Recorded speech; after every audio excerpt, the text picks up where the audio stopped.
നമസ്കാരം.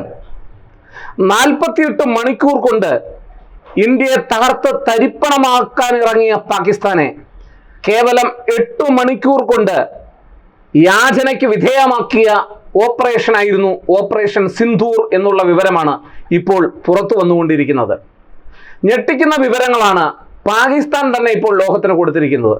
കാരണം ഇന്ത്യയുടെ ഓപ്പറേഷൻ സിന്ദൂറിൽ അവർക്ക് കനത്ത നഷ്ടങ്ങൾ ഉണ്ടായി. ഇന്ത്യ പറഞ്ഞതിനേക്കാളും വലിയ നഷ്ടങ്ങൾ പാകിസ്ഥാൻ ഉണ്ടായിട്ടുണ്ട് എന്നുള്ള വാർത്ത അവർ തന്നെ അവരുടെ ചില രഹസ്യ റിപ്പോർട്ടുകളിൽ സൂചിപ്പിക്കുന്നു എന്നുള്ളതാണ്. ഇന്ത്യ പറഞ്ഞിരുന്നതിനേക്കാളും അവകാശപ്പെട്ടിരുന്നതിനേക്കാളും 8 സ്ഥലങ്ങളിൽ കൂടി അധികമായി അവർക്ക് കനത്ത പ്രഹരം ഏൽക്കേണ്ടതായിട്ട് വന്നു എന്നുള്ള വാർത്തകളാണ് ഇപ്പോൾ പുറത്തു വരുന്നത്.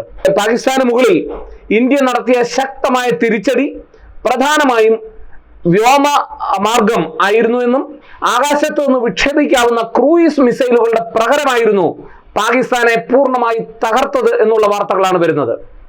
ഇന്ത്യയുടെ പ്രധാനപ്പെട്ട സംയുക്ത സേനാ മേധാവിയായിട്ടുള്ള ചൗഹാൻ പൂനെയിൽ നടത്തിയ ഒരു പ്രസ്താവനയിൽ അദ്ദേഹം പറഞ്ഞത് 48 മണിക്കൂർ കൊണ്ട്, അതായത് മെയ് 10 ഇന്ത്യയെ ആക്രമിക്കുവാൻ വേണ്ടി പദ്ധതിയിട്ടിരുന്ന പാകിസ്ഥാൻ, ഈ വിവരം പാകിസ്ഥാൻ തന്നെ സമ്മതിച്ചിട്ടുണ്ട്, അതിന് മുൻപ് തന്നെ ഇന്ത്യ അവരെ ആക്രമിച്ചു എന്നുള്ളതാണ്.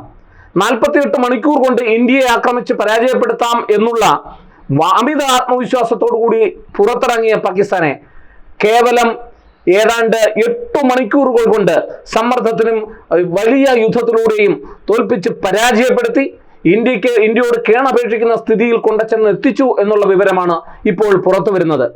ഏതാണ്ട് 8 സ്ഥലങ്ങളിൽ, ഏതാണ്ട് പെഷാവർ, ജാങ്, അതുപോലെ തന്നെ സിന്ധിലെ ഹൈദരാബാദ്, പഞ്ചാബിലെ ഗുജറാത്ത് മേഖല, അതുപോലെ തന്നെ ഗുജൻവാല, ഭവൽപൂർ, അറ്റോക്, അതുപോലെ ചോർ തുടങ്ങിയ മേഖലകളിലൊക്കെ ഇന്ത്യ ശക്തമായി പാകിസ്ഥാനെ ആക്രമിച്ചുവെന്നും അതുപോലെ തന്നെ മറ്റ് വളരെ പ്രധാനപ്പെട്ട ഒരു വിവരം പുറത്തുവിട്ടിരിക്കുന്നത് ഈ ഇന്ത്യ നടത്തിയ പ്രത്യാക്രമണത്തിൽ, ശക്തമായ ആക്രമണത്തിൽ അവരുടെ 6 യുദ്ധവിമാനങ്ങൾ ആകാശത്ത് വെച്ച് തന്നെ തകർക്കപ്പെട്ടു എന്നുള്ള വിവരമാണ് നൽകുന്നത്. ഇന്ത്യയെ ആകാശത്തുനിന്ന് വിക്ഷേപിക്കാവുന്ന ക്രൂയിസ് മിസൈലുകൾ ഉപയോഗിച്ച് അവരുടെ 6 യുദ്ധവിമാനങ്ങൾ തകർന്നു. പാക് എയർഫോഴ്സിന്റെ 6 യുദ്ധവിമാനങ്ങൾ തകർന്നു. 2 ഹൈ വാല്യൂ വിമാനങ്ങൾ തകർന്നു. 10ലധികം അൺമാൻഡ് കോമ്പാക്ട് ഏരിയൽ വെഹിക്കിൾ തകർക്കപ്പെട്ടു. അതുകൂടാതെ ഒരു C-130 ട്രാൻസ്പോർട്ട് വെഹിക്കിളും തകർക്കപ്പെട്ടു എന്നുള്ള വാർത്തകളാണ് ഇന്ത്യ പുറത്തുവിടുന്നത്. പാകിസ്ഥാൻ സ്വയം ഇത് അംഗീകരിക്കുകയും ചെയ്യുന്നു. 6 യുദ്ധവിമാനങ്ങൾ.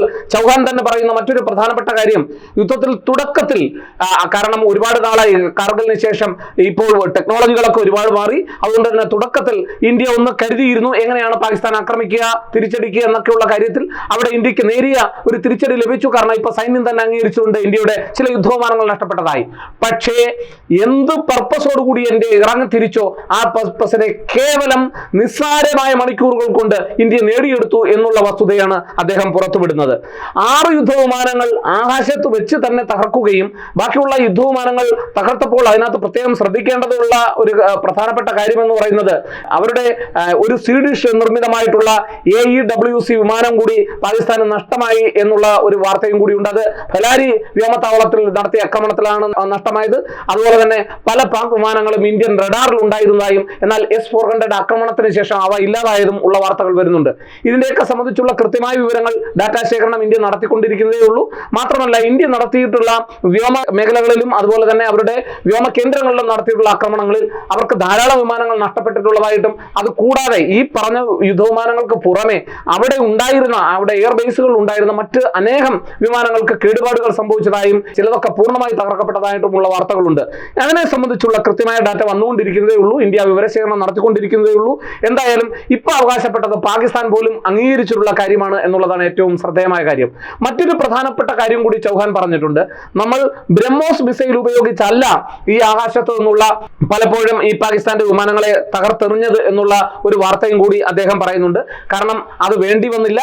ആകാശത്ത് നിന്ന് തൊടുക്കാവുന്ന, ഉപരിതലത്തിലേക്ക് തൊടുക്കാവുന്ന ക്രൂയിസ് മിസൈലുകൾ ഉപയോഗിച്ചാണ് ഇന്ത്യ പാക് വിമാനങ്ങളെ നേരിട്ടത് എന്നുള്ള വാർത്തയാണ് ഏറ്റവും ശ്രദ്ധേയമായിട്ടുള്ള കാര്യം.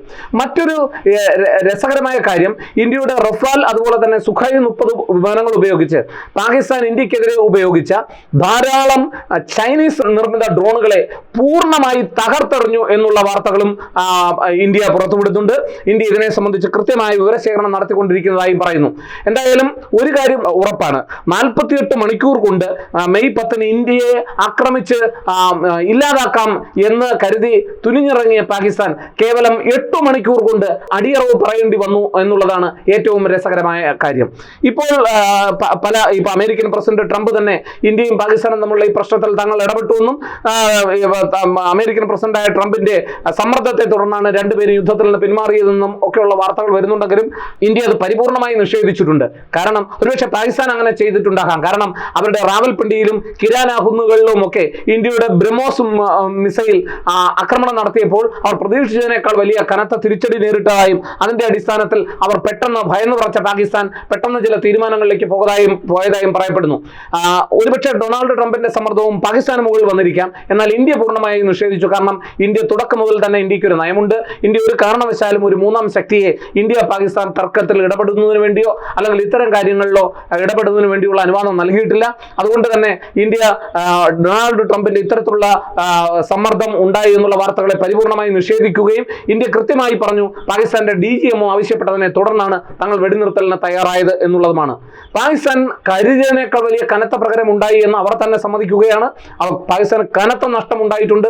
6 യുദ്ധവിമാനങ്ങൾ തകർക്കപ്പെടുക, 2 ഹൈ വാല്യൂ വിമാനങ്ങൾ തകർക്കപ്പെടുക എന്നുള്ളത് കൃത്യമായ ഡാറ്റയുടെ അടിസ്ഥാനത്തിലാണ് ഇന്ത്യ പറയുന്നത്. പക്ഷെ അത് കൂടാതെ തന്നെ അവിടുത്തെ പല എയർബേസുകളിലും ഉണ്ടായിരുന്ന ധാരാളം വിമാനങ്ങൾ നശിപ്പിക്കപ്പെട്ടതായും ഡ്രോണുകളും മറ്റും നശിപ്പിക്കപ്പെട്ടതായും അവരുടെ പൂർണ്ണമായ ഡിഫൻസ് സിസ്റ്റം തകർക്കപ്പെട്ടതായിട്ടുമുള്ള വാർത്തകളുണ്ട്.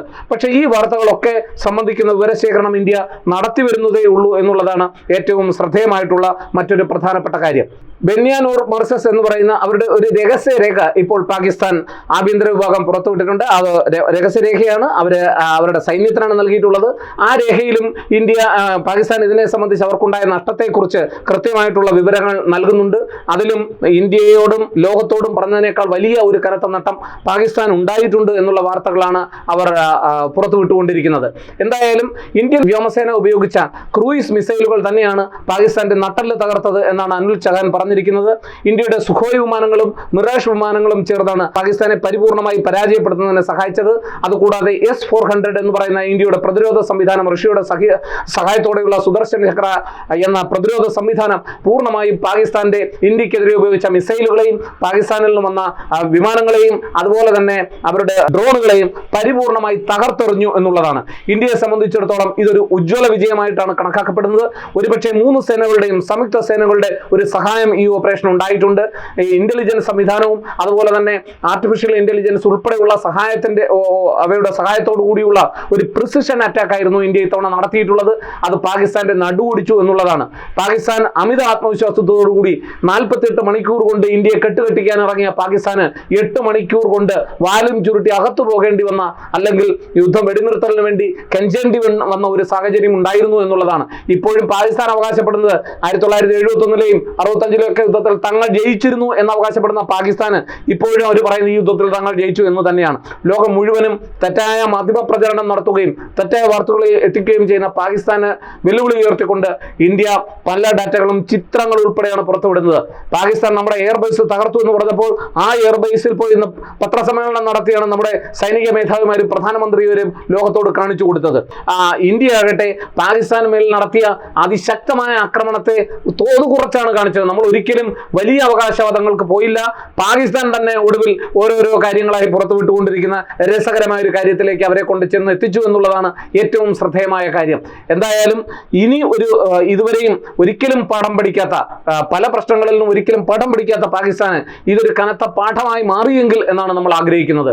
പാകിസ്ഥാനെ സംബന്ധിച്ചിടത്തോളം അവിടെ പലപ്പോഴും നൽകുന്ന സൈനിക സഹായങ്ങളോ അല്ലെങ്കിൽ IMF ഉൾപ്പെടെയുള്ള ലോകബാങ്കുകളിൽ ഒക്കെ ലഭിക്കാവുന്ന അവർക്കുള്ള സഹായങ്ങളോ പലപ്പോഴും വികസനത്തിന് വേണ്ടി ഉപയോഗിക്കുന്നതിന് പകരമായി അവർ അവരുടെ സൈനിക മേധാവിമാരും രാഷ്ട്രീയക്കാരും ഒക്കെ ചേർന്ന് നടത്തുന്ന വലിയ അഴിമതികളും കൂട്ടുകച്ചവടത്തിലും ചേർന്ന് അവിടുത്തെ സാധാരണ ജനങ്ങളുടെ ജീവിതത്തെ ഇല്ലാതാക്കുന്ന തരത്തിലാണ് പാകിസ്ഥാൻ മാറിപ്പോകുന്നത്. എന്തായാലും 48 മണിക്കൂർ കൊണ്ട് ഇന്ത്യയെ തകർത്ത് തരിപ്പണമാക്കുവാൻ ഇറങ്ങിയ പാകിസ്ഥാന് കേവലം 8 മണിക്കൂർ കൊണ്ട് അടിയറവ് പറയേണ്ടി വന്ന സാഹചര്യം ഉണ്ടായത് ഒരുപക്ഷെ ഇന്ത്യൻ സൈന്യത്തിന്റെ മികവും ഇന്ത്യയുടെ കൃത്യമായ ഇന്റലിജൻസ് സംവിധാനവും ഇന്ത്യയുടെ രാഷ്ട്രീയ നേതൃത്വത്തിന്റെ ഇച്ഛാശക്തിയുമാണെന്നുള്ള കാര്യത്തിൽ സംശയമൊന്നും വേണ്ട.